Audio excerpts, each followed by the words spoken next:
We'll now begin our panel discussion on artificial intelligence and its increasing role in agriculture. For this, we are joined by panel moderator Daryl Petros, CEO of the Canadian Agri-Food Automation and Intelligence Network. Panel members Chad Matthew, Chief Growth Officer at UCO Agro, Brad Dunnington, SWOT Maps Manager with Croptimistic Technologies, Inc., and Dr. Mohammed Owais, Program Coordinator with the Climate Smart Lab at the PEI School of Climate Change and Adaptation. Welcome, everyone. I'll let Daryl take it from here. Thank you so much. Appreciate it. A little bit of a different format here in the afternoon, going into panel, of course. And if you have any burning questions along the way, I think the panel would agree. Feel free to jump in. But we'll get started here. And I'm going to start with a bit of a commercial, obligatory commercial on CAIN, and that's right, we're Canadian Agri-Food Automation and Intelligence Network. CAIN for short, that's why we use the acronym. We're funded by ISED, the Innovation, Science and Economic Development Canada, so federal dollars. And we've been around since 2019, really got our feet under us during COVID, which created some challenges, but nonetheless, we've had some good success. What we're probably best known for is two things. Network, as our name suggests, bringing people together, particularly in the data-driven ag tech space. And the theme today is AI. So certainly data is kind of an underlying element of that. We're also well known, apart from the network piece, for investing or giving grant funding, if you will, into data-driven ag tech projects. So funding ag tech companies. And why is this of importance for the government's investment? Whether it's party agnostic right now, I think this is a common theme among departments that they see agri-food as a critical piece of the Canadian economy. And I'm sharing things now that I'm sure all of you know, but I'll say it anyway. 1 in 9 Canadians is employed in the agri-food industry, and agri-food contributes 7% to our GDP. So why the ag tech piece? The ag tech piece because we need to fill some otherwise unfilled jobs or address some unfilled jobs. These unfilled jobs are costing the economy over $3 billion a year, and we think automation, AI, technology can assist with that. Rate of productivity on farming is, again, the rate of productivity, not productivity overall. It's declining since, I would say, the early 2000s. We think innovation can help with that. And if we look internationally, including our neighbors to the south, our investment in innovation is lagging on the private and public sector. So CAIN does 3 things when it comes to I guess, the investment part. We connect, we create, we cultivate, and the connection piece, I already mentioned the network piece. We drive the development of technology through the creation. So the creation process, we invest in that at 40% of project cost.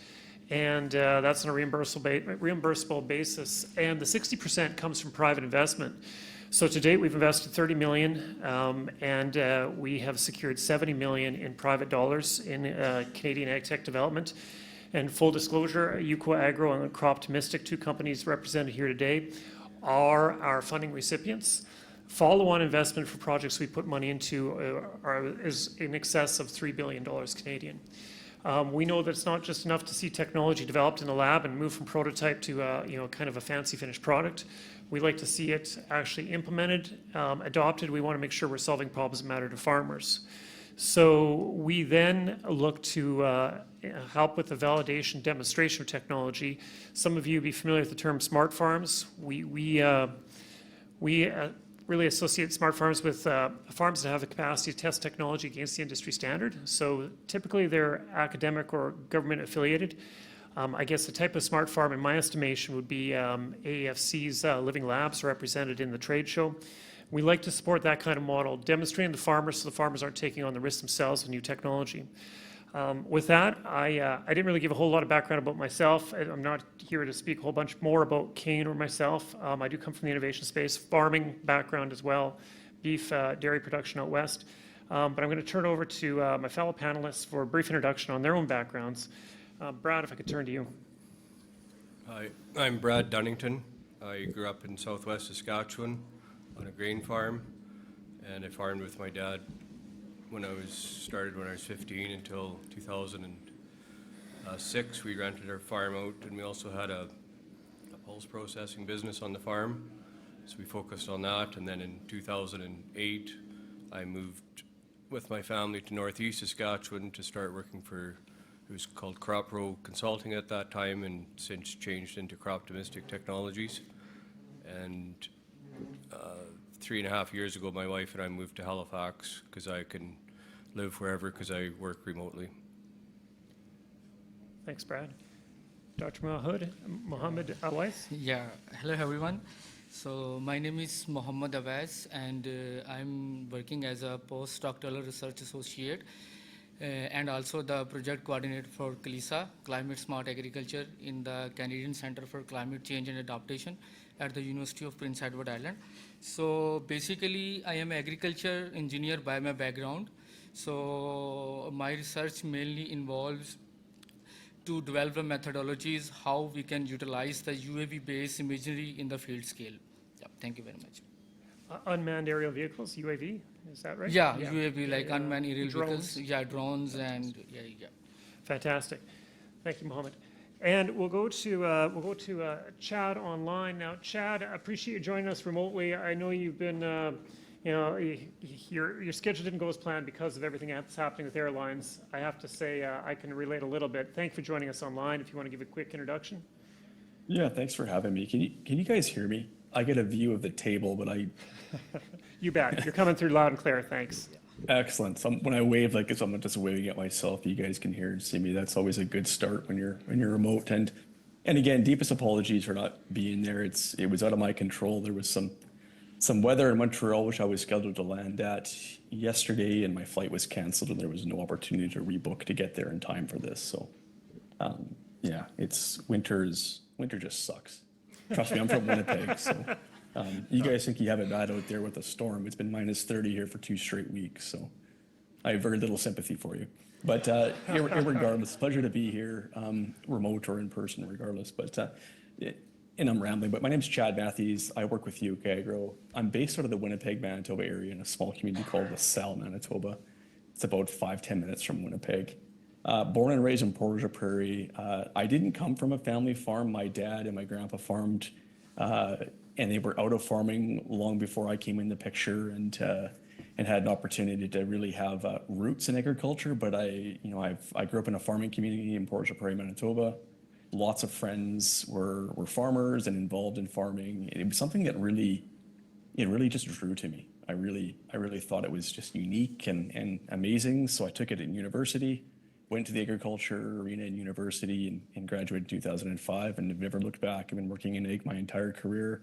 Various organizations, I won't bore you with the history, but long story short, starting off with an ag retail / manufacturer, and then working the last 10 or 12 years or so, much more deeply in precision and digital agriculture and ag tech.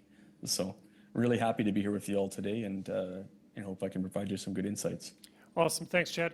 Question for the audience. I know a lot of you are farmers or in the service business, of course. How many of you are using, to the best of your knowledge, AI, artificial intelligence, right now in your farming operations? We're seeing very few hands. For Chad's benefit, we're seeing very few hands go up. Good. Well, I'm hoping we can open some doors, shed some light on the topic, and you might discover that something as simple as using your Google Maps qualifies you as a AI user today. But let's start out with a high-level question. Let's give the audience your definitions of artificial intelligence, kind of in layperson terms. Anybody want to volunteer first? Brad's been volunteered. Yeah, I'm not sure how to answer this. I guess we're probably using AI more than we realize, just like was mentioned about Google Maps. Like, it's just it's becoming part of life now. Yeah, so for artificial intelligence, I think nowadays everyone using AI. So we have AI in our cars, right? Even AI in our cell phones, even even AI in your music list, right? So we can say we all are using AIs very much nowadays. So basically, in our research, we can say like AI is that kind of like system which can, follow the data to predict something or to make decision by its own. Like in our climate smart agriculture, we can mainly use AI to predict the crop, and also we use AI in a pest management system, and also for irrigation scheduling, based on the weather data. So the key difference is the AI can be changed over time, and the thing which cannot be changed over time or remain the same is not AI. Yeah, thank you. Okay, thank you. Chad, over to you. I can give a real simple kind of canned definition of what I believe AI is, and it's the simulation of human intelligence in machines designed to think and act like humans. Oh, And to your guys' point, because you brought up some good stuff about Google Maps and whether if you're a Netflix subscriber, like it's AI, machine learning, it's everywhere. You may not even be aware that you're using it or it's integrated into your life, but it is, and it's going to become much more integrated into many more things that we can and will do over time. fantastic. And then I think it's probably safe to say that as we appreciate how AI operates, how it can mimic human intelligence, like human intelligence, the more data it has, the better it operates. That'll be something we'll get into a little bit more in a while here. All right, let's go into kind of maybe back it up a little bit of a history here, or in terms of the two companies we have represented, and of course your lab, Mohammed. I come from the innovation space. Most of my career has been in ag innovation, seeing it develop and trying to get it commercialized. I love to hear a good story about innovation and going to market. So why don't we start first with the companies represented, and we can say, Brad, a little bit about the history of swap maps. What was the reason for kicking it off? So Corey Wellness is our founder and the primary owner of our company. So I started working for him in 2008, and I was the first employee. Prior to that, he worked as a crop consultant at the local co-op in the area where he lived. Starting in the late 90s, early 2000s, he worked with a farmer near Melfort, Saskatchewan, that was kind of dabbling in variable rate long before the technology really existed. So his method was to use his knowledge of the fields, and he had a thumb switch where he increased and decreased the rate of anhydrous as he was applying it, and it was recording an as-applied map, and that's what he used in subsequent years for his management zones. And then other farmers in the area started using that, and Corey was very much involved in that too. But it was a very labor-intensive, required a knowledgeable person to be operating it. So Corey spent a lot of time looking for a more automated, scalable process. So we bought a Veris soil sensor, EC soil sensor, and he hired me, and we kind of figured out how to make it all work. And he also had a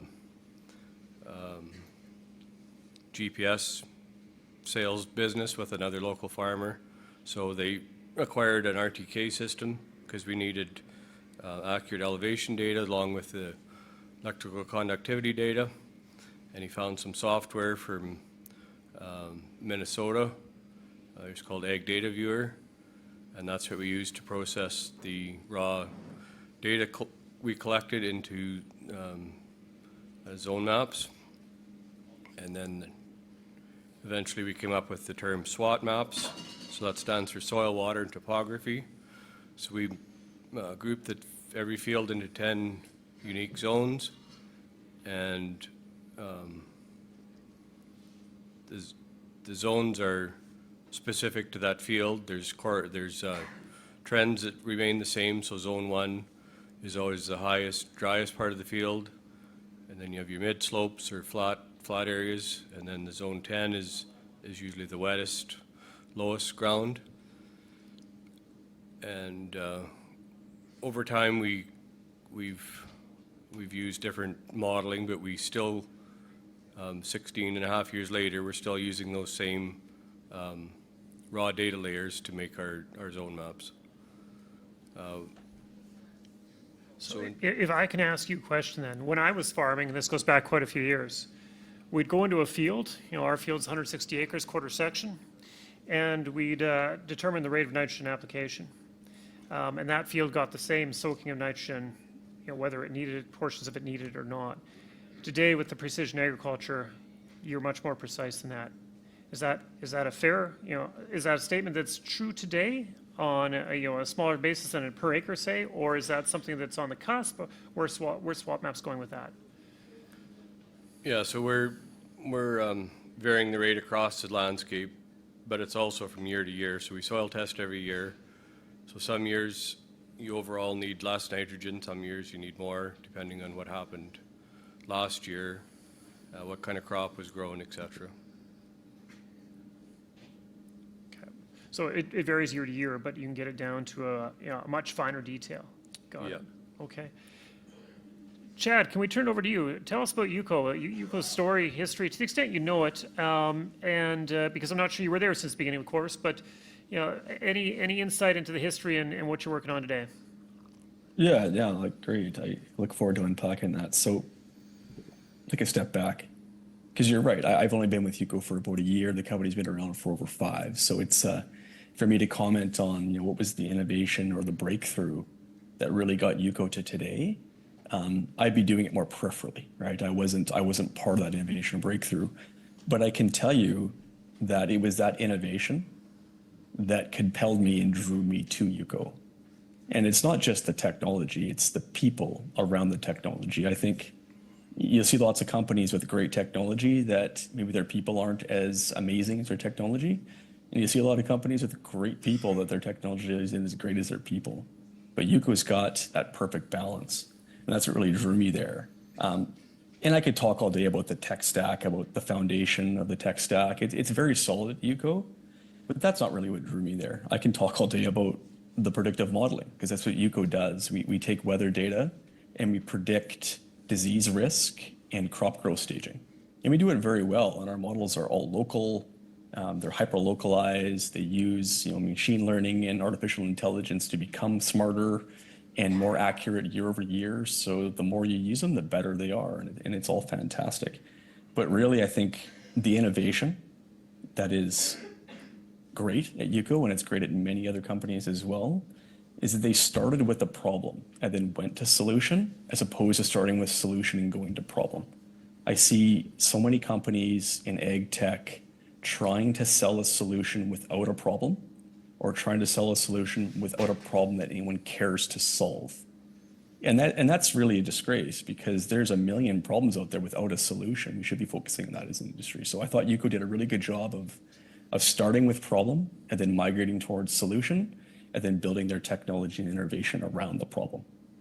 Fantastic. And to find that problem, you're talking to farmers, or the founders were talking to farmers that might have been well connected to the farming community themselves.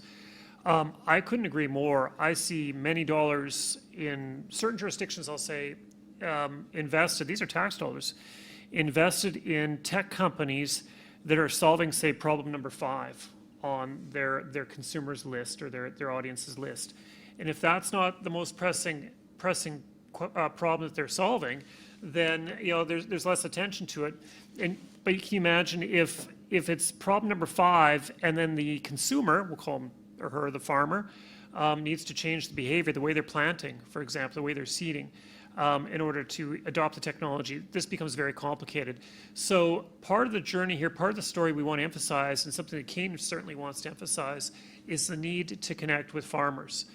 Quite often we are, and I speak for Kane, we're surrounded by folks that are in the innovation space. They're investors, they're tech companies, but we're not as well connected to farmers as we should be. I'm speaking for Kane. Clearly you have some success stories here, examples of how it works when you are connected to the farmers and addressing the challenges.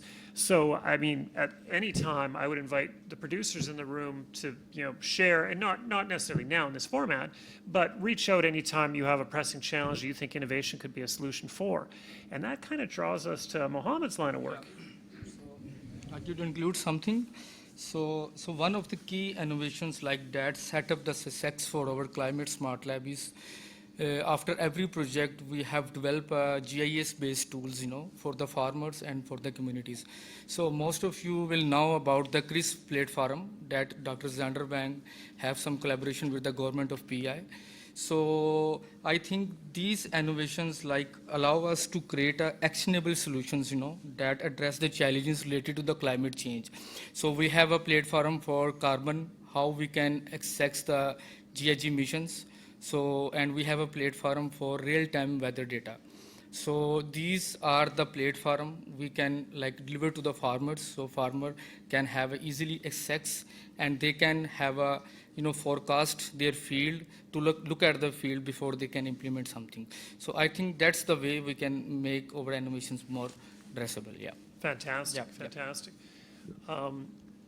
So we at Kane then listened to the feedback here and from others in our, I'll call it portfolio, wanting to ensure that the solutions and the research is connected to the farmers, to the producers. We recognize that it's taking your time, your attention, sometimes your resources to say, hey, let's collaborate, let's see if this technology might work on your land if we're going to take that approach. So we are developing a model, and it's not completely unique, but it'd be unique to Kane and this type of this AI application, if you will, where we'd like to develop a model where we would compensate the farmer for collaborating with us. With us in terms of technology companies that might be ready to go to market, ready to go to the field, because we know, and I know from personal experience, that you're the ones who are going to sell the innovation at the end of the day, or help sell the innovation at the end of the day, for sure. You have a successful experience, you're going to share that at the local coffee shop or among neighbors, right? If you have a bad experience, likewise, it gets shared. I've been on the farming end where the equipment dealer drops off a new piece of equipment for demonstration. We had land located near a high traffic area, highway. And, if that new piece of equipment is leaking oil, hydraulic oil, I'm setting it aside. They can take care of their own problem. And my few days of harvest in Alberta, I like to say, I like to go further east in Canada because at least I run into growing seasons. Where out in Alberta it doesn't feel so much like we have a growing season. So if I have a hydraulic leak on my combine or my tractor that I'm testing and promoting, really, because I'm by the highway for the dealership, and it's leaking, it's getting parked. Now, I'll give you an example of this, and some of you might know this or have seen this online, but a new, I'll say, leading brand or one leading brand combines, $1 million plus, it plugged in green stems. It plugged 3 times in 300 meters. So can you imagine the messaging around that? And that one actually got into social media, and there was a big pushback on that particular brand. We want to avoid that. We want to work with you. We know it's going to be a headache at times, and we want to figure out how we can make that right. And make it very conducive to your adoption of technology, and again, making sure we're solving problems that matter for you. So one of the questions that comes up from time to time is data, right? We started here. We started with artificial intelligence. Seems like we need a lot of data, just like all of us need data to make decisions. And many of you are collecting data on your farms for maybe generations now, and you're making decisions accordingly. We heard presentations earlier. Data, when we start to talk about volumes of data, becomes valuable, and there's questions around, that how is the data going to be used? So not to get into the weeds too much on the technology side, the details around how the technology, the AI works, maybe I could ask Brad or Chad to talk about how data is being used, collected, and maybe some of the challenges.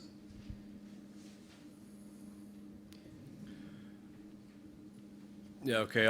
So when I started mapping, we collected the data on compact flashcards and USBs, and over time that was not sustainable. When I was the only employee, it was fine, but then we started hiring other people to map and wanted to take the business commercial. Like we are today, we have partners worldwide So we developed a system called SWOT Box, and we collect the data on a data logger that's connected to the internet through wireless data, and the data gets uploaded to our servers, so it's available to people like myself. There's several of us that process data into maps now, so that data is available anywhere in the world, anywhere in the world, almost immediately. So you're collecting data that's traced back to the farm, and that's anonymized? Is that? No, it's got a name, like a farm and field name attached to it. Okay, and the details of that is worked on the relationship with the farmer. Yeah, Yeah. but it's not shared, like it's kept internally. And I guess we could highlight that, of course, we actually heard before lunch that SWOT Maps representation is out in the trade show area too. So if you want to dive in deeper on that front, there's an Yeah. opportunity. So we have approximately 80 partners worldwide, and we have 2 here in PEI, Cavendish Agro and Dialed In Precision, that do SWOT mapping here on the island. And I might ask you a follow-up question, sorry, but I appreciate this number. How many acres under SWOT map right now?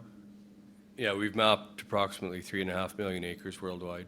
Yeah, appreciate that. Chad, over to you. Any thoughts on data, UCO? That relationship? Yeah, absolutely. I think, Eco predominantly we're a software company, a SaaS-based software company, like many ag tech companies, and ag tech is pretty vast. It can be machinery, it can be AI software. There's a million different ways for ag tech to be positioned and or spoken of in the marketplace. But when we talk about data is an input. It's always an input for a means of creating an output. So, and I'll just go back to UCO. I know I didn't come here to talk about UCO. I'm not trying to sell UCO or anything here, guys. I'm just giving you an example that's tangible. So within UCO, we do predictive modeling. So we predict disease risk and we predict crop growth staging. So we require data or inputs in order to feed our models and our algorithms to provide the output, and the output is the recommendation. So data can be very simple. It can be what date did you plant to which hybrid did you plant? That's as generic and simple as it can get. From the weather side of things, it can be ingesting weather from numerous different means of data. So, predominantly we use weather station data, and we're not a weather station company, so we've had to go out there, and this is where the intricacies of data come through and the complexity of data come through, is the integrations that take place in order to digest and ingest data. So we've had to integrate with 5 now. We just announced a new one today in Brazil, 5 weather station providers in order to be able to seamlessly ingest, hyper-local, hyper-accurate field-level weather data to power our models and to feed into our models so that assure that our models are producing accurate and intelligent information as an output. So data really it's the means to every end in ag tech. And I could go on and on and on, and there's probably going to be some more questions coming up that further unpacks data. But it all starts with good data. And I think as we talk a little bit more about machine learning and AI, it's going to really help with collecting data, and not just collecting any amounts of data, which is tough enough to do in some areas, but it's going to make sure you collect good data. It's going to standardize data. It's going to clean data. It's going to filter and siphon data so that you can get really good, meaningful outputs from data, because we've all heard the old saying, garbage in, garbage out, right? So I think AI machine learning is going to revolutionize the way data can be pulled in somewhere, and then it can be utilized to create an output that's meaningful to somebody. Great. So we're hearing from 2 companies that have applications AI, and they're being adopted. And to be fair to UCO, if you don't mind, Chad, you're commercial, I understand. Do you have an estimate on acres under influence? I'm trying to communicate to the audience, not just that we have companies that are doing well, but like AI is coming and it's being utilized by a lot of producers. So can you comment on how commercialization is going right now in terms of acres, just to give you the opportunity? Yeah, absolutely. We're fairly well established in Western Canada. Just being really candid with people. That's where really we started. We're really well established in Western Canada, north of 2 million acres in Western Canada. And we've just started to branch into Eastern Canada and now Brazil. So Brazil is just getting going. It's a proof of concept kind of pilot project down there. So very minimal acres. And then Eastern Canada will see ratchet up here in 2025 and beyond. So north of 2 million acres are being modeled right now through our platform. Fantastic. I was going to wait to ask this question because I know you've had international success, both of you. Can you dive in a little bit deeper in terms of how you determine which markets to go after internationally? It's problem solution alignment for myself. It's really hard to fit a one size fits all solution for the world. Take Canada for an example. Like I know everyone here is in PEI, and you think of PEI in agriculture, you think of potatoes, and no disrespect to anybody for that, but that's just how people think of PEI. It's the potato king of Canada, right? You go a little further to the west, and you get into corn and soybean country. Ontario agriculture is much more closely related to the U.S. Corn Belt than it is to Western Canada. Then you get further into Western Canada, you get into British Columbia, and now you're in more specialty crops. You're into orchards, you're growing wine grapes, you're growing apples. It's so diverse. So the one size fits all, solution just doesn't fit. It's a square peg in a round hole. So really understanding what you do well, and then understanding that, okay, if I fit Western Canada really well and parts of the US Corn Belt really well and Eastern Canada really well, where else do I see similarity in crop? Where else do I see similarity in demographics, in profile of base user, logistics, and channel? Channel is obviously a big part of it. But most importantly, where else do I see similarity in problem? And if you have a solution that fits the other, kind of checks the other boxes, the big one is problem. If you see that similarity in problem, you'll be successful. And that's why we're pursuing Brazil as opposed to, let's say, Western Europe, for an example, which is extremely fragmented. It's difficult to penetrate some of those markets. But Brazil to Western Canada, very, very big farms, lots of logistics, the infrastructure is interesting. It just fits very well. So that's what I look for when I'm pursuing international markets. Thank you. Brad, do you want to add anything to that? Yeah, so we have partners in South Africa and Australia and all across Canada and the United States. And our main product is SWOT maps, but we rely on having partners in their local area, being the local expert, to apply. Like, we don't know anything, being from Western Canada, we don't know anything about how farming happens in those other regions. So we provide a product that can be universally used, but applied the local knowledge to interpret what the map means in that field or that region. I'm going to have a question for the audience, so just preparing you. In 1 second, though. I want to turn to Mohammed. Yep. So we hear about applications. Practical applications are clearly being commercialized successfully right now. Yep. They use AI, use data. Where do you see the direction of this going?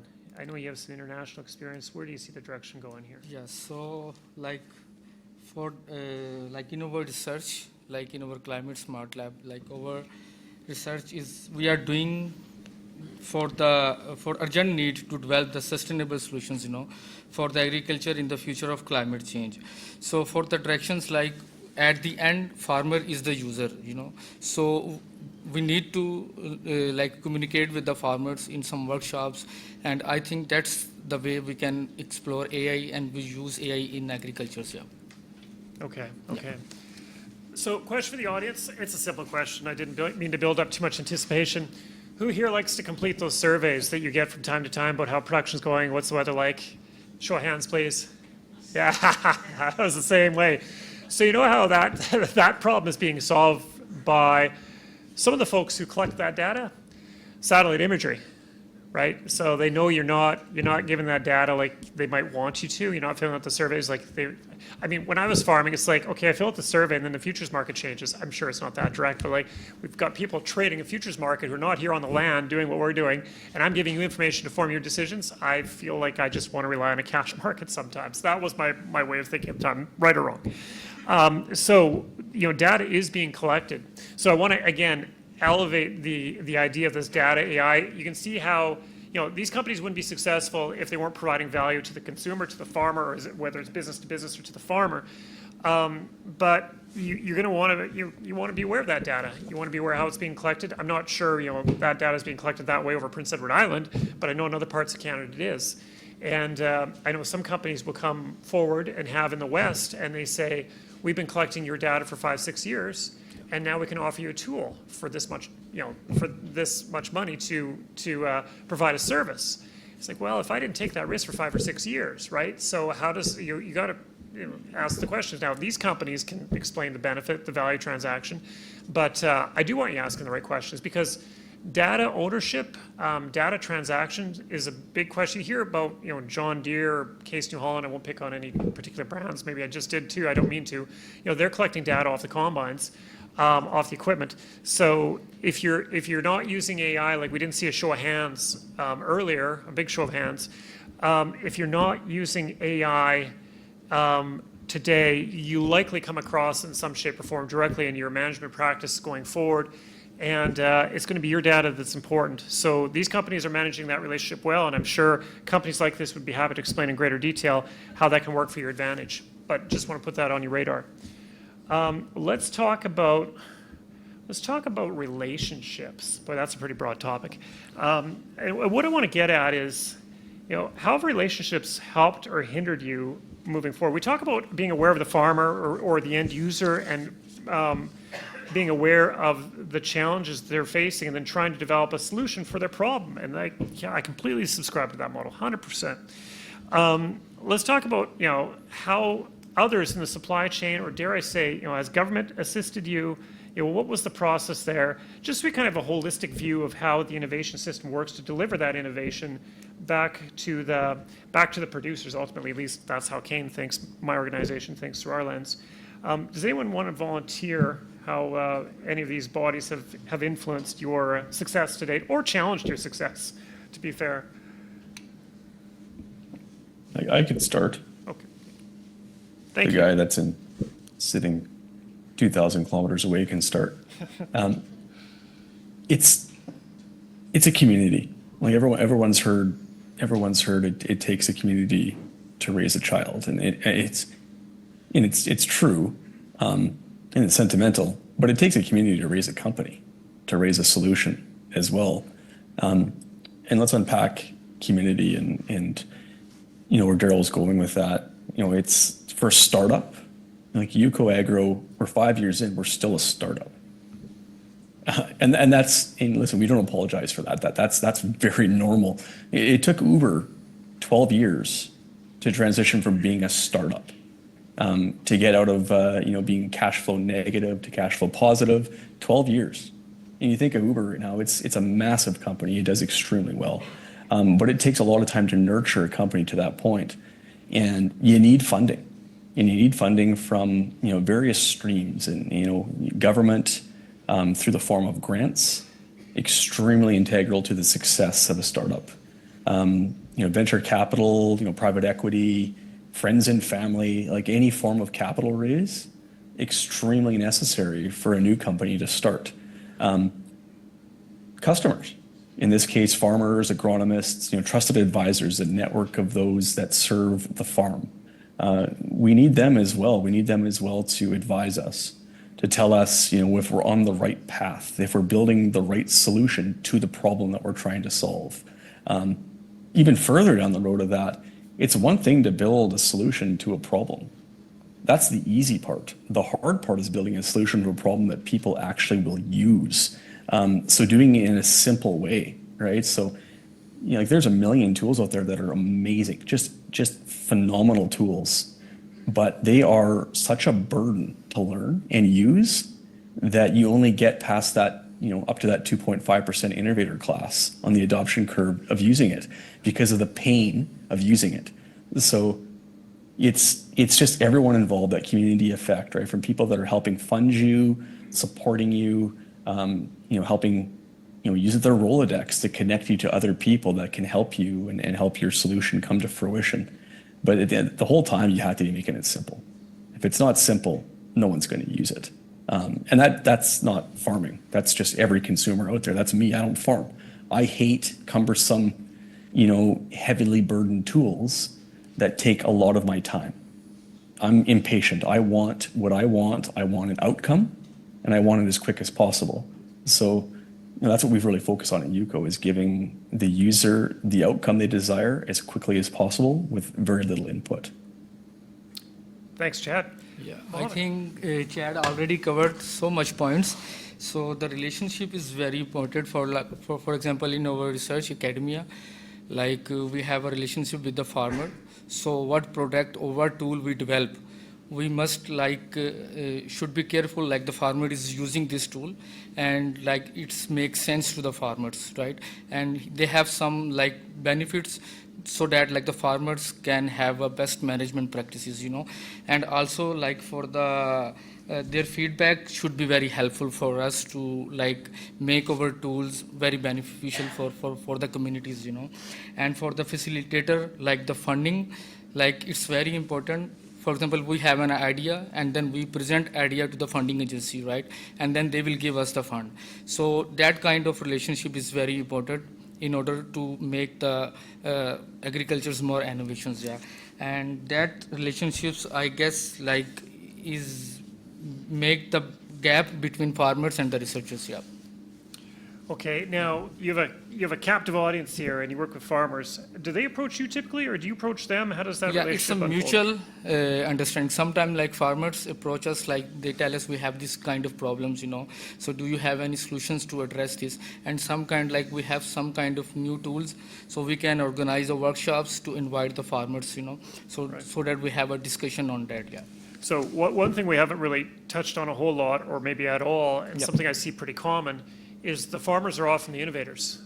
They become the SMEs, and sometimes they pursue the innovation they've developed. Yeah. We were talking about innovation earlier slide. Sometimes they say, it works for, it works for us, and that's good, and I'll share it with my neighbor. Do you see farmer innovators come to you and say, hey, I've got an idea for a solution? I don't know much about this one, maybe our advisor, my professor, Sure, yeah, sure. But we have some meetings, we can discuss with the farmers. They said for example, they need the best management practice, to mitigate the GHG emissions, yeah. So maybe we can provide the online tools, so for one click they can have a which kind of area or which group they are mitigating the more GHG emissions, yeah. Okay, thanks. Brad, would you like to add anything? Your experience, especially seeing Croptomistic come from a brand new startup all the way to the success it's seen today. Yeah, we have another product called SWOTCam. That's our more AI type product based on SWOT maps, and we receive funding from Kane for that project. But that's more so what that is cameras mounted on a sprayer that when you're spraying your fields, it's taking pictures.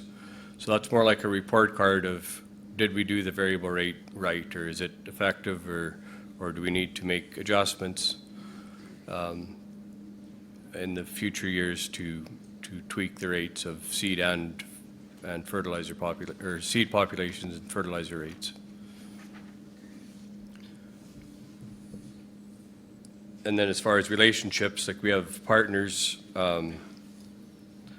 and many partners, so we have a knowledge base accessible to our partners. It's kind of like how-to videos and PDFs of we want to help people succeed, so we've tried to make it as easy as we can for partners to succeed. All right, now I have one quick question for the rest of you, or sorry, for the entire panel, pardon me. And that is how should producers approach AI? But before we get there, because we are getting down to the time, we do have a question in the audience right now. So please, sir. Yeah, if you're loud, I'll just repeat it. I think they're going to turn it on. There we go. My name is Ryan. I work for the PEI Potato Board, and you were looking for an example of how the industry is maybe coming to PEI or to innovators to help with AI, use AI to help with solutions. Yes. So an issue that we have in the potato industry is PVY, which is a disease in plants. It's hard to identify it's labor intensive to identify in the field. It involves manually walking fields and removing plants. We went to UPEI and Azaz and the team and said, is there a way that we can use AI and machine learning to identify these plants and mark them for removal using a robotic platform and machine learning? And we're on our second year of that research and it's going really well. I'd say that's an example of how we're responding to a direct need of the industry. And bringing funding dollars to it as well, like And support. funding dollars from the growers, but Yep. also from the provincial government. And we're also incorporating with New Brunswick in this project as well. So we have two provinces supporting the project as well. The comment I would make is beyond that, I think there's lots of opportunity for AI and for machine learning in terms of improving what we do. But I think this whole topic's very daunting for a lot of producers. It's daunting for me, and I work sort of at the research forefront of the industry, and I find it daunting. The amount of data is daunting, and especially, like I say, one of the biggest barriers to precision agriculture. We can make a lot of great maps, we can a lot of satellite data, we can have a lot of yield maps and all this stuff, and then it always comes down, what do I do with it? And I need somebody to help me deal with it. And in PEI particularly, we don't have a lot of people who are specifically trained or offer the services of, there's lots of people to help you get the soil tests, there's lots of people to help you get great data to feed the model, but there's not a lot to actually, okay, then what? And then how do I make the prediction map, and how do I use multiple sources of data, like 20 different layers of data to make a decision as to how I'm gonna do that on my farm in a site-specific way. Almost all the farmers I work for have GPS capability in their fields, and they have the ability to integrate those tools, but they're not doing it because doing it themselves either don't have the skills, or they don't have the time a lot of the time, or they don't have, like, it's just one more thing to do when they have 1,000 things to do. So I think AI, I hope, will have the opportunity to be able to take all that data and do what right now we don't have people doing, which is actually then suggest, operational plans, suggest fertility programs, suggest, identifying hotspots for crop scouting, all those sorts of things that right now we either have to do in very old school manual ways, or we're just not doing because we don't have the resources to do it. So that's the only comment I wanted to make on sort of how I see AI in terms of going forward. I appreciate that, Ryan. Thank you. And it just does highlight the need to answer the most challenging questions or problems first.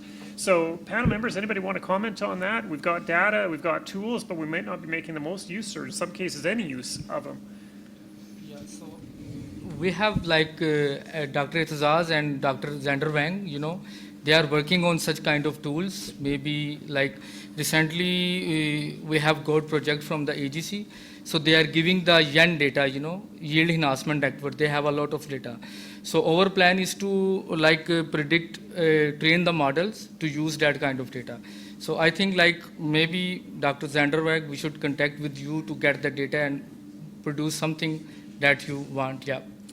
And I'm hearing, if I might, Yeah. sort of interrupt, a need for an extension service of sorts. And I'm sure you fill that role in some ways.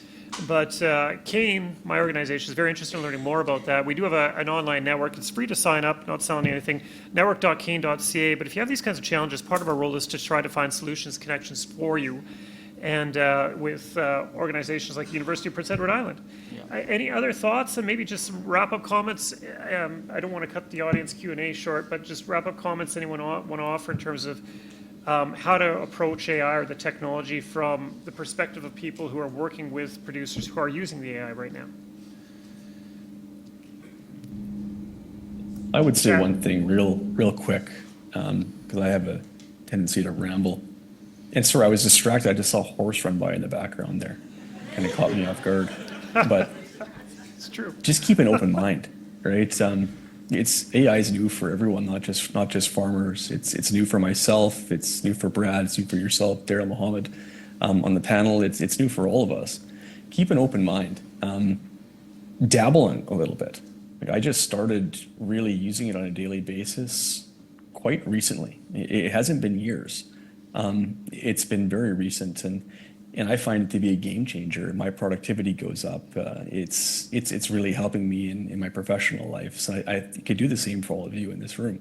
Not the room I'm sitting in right now. There's no one else here but my dog, but in the room you guys are sitting in. So I just encourage you, everyone, to keep a really open mind with it.